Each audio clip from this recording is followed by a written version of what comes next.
रात के 12:17 बज रहे थे। आसमान में बादल ऐसे थे जैसे किसी ने चांद को काले कपड़े में बांध दिया हो। बारिश थम चुकी थी, लेकिन काली सड़क अब भी गीली थी, जैसे उसने किसी का खून पी रखा हो।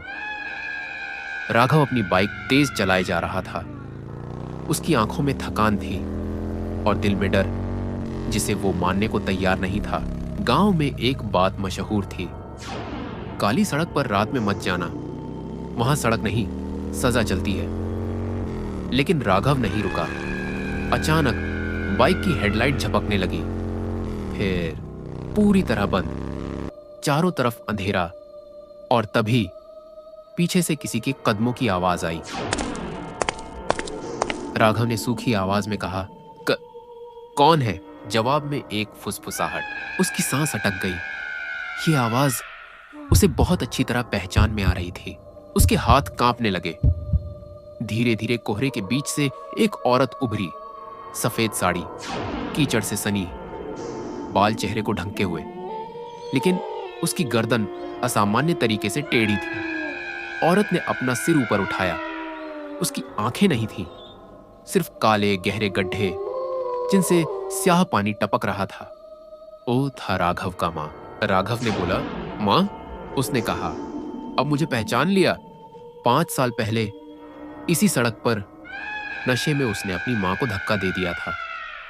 मां गिरी, सिर पत्थर से टकराया और राघव डर के मारे भाग गया था। उस दिन उसने किसी को नहीं बुलाया, किसी को नहीं बताया। उसकी मां यहीं मरी थी। राघव ने बोला, मैं मजबूर था। राघव रोने लगा। तभी जमीन हिलने लगी। सड़क के नीचे से हाथ निकलने लगे, सड़ चुके, हड्डियों से झूलते हाथ। वे उसके पैरों को पकड़ने लगे। औरत बोली, ये सब भी मेरे जैसे हैं जो अपराध करके भाग गए। राघव ने देखा, सड़क पर दर्जनों लाशें थी। कुछ के चेहरे जले हुए, कुछ के मुंह खुले, जैसे अब भी चीख रहे हों। हर रात औरत ने फुसफुसाया, हम यहां इंसाफ करते हैं। उसने राघव का चेहरा पकड़ा। अब राघव का आंखें खुल चुकी थीं, खून से भरी लाल आंखें।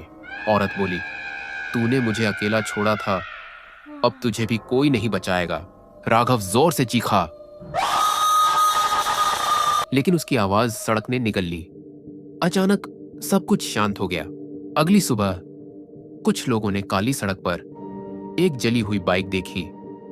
उसके पास मिट्टी पर खून से लिखा था, पाप मरता नहीं, वो इंतजार करता है। उस दिन के बाद काली सड़क पर रात में एक और आवाज सुनाई देती है, रुक जाओ। और जो रुकता है वो कभी पूरा वापस नहीं आता।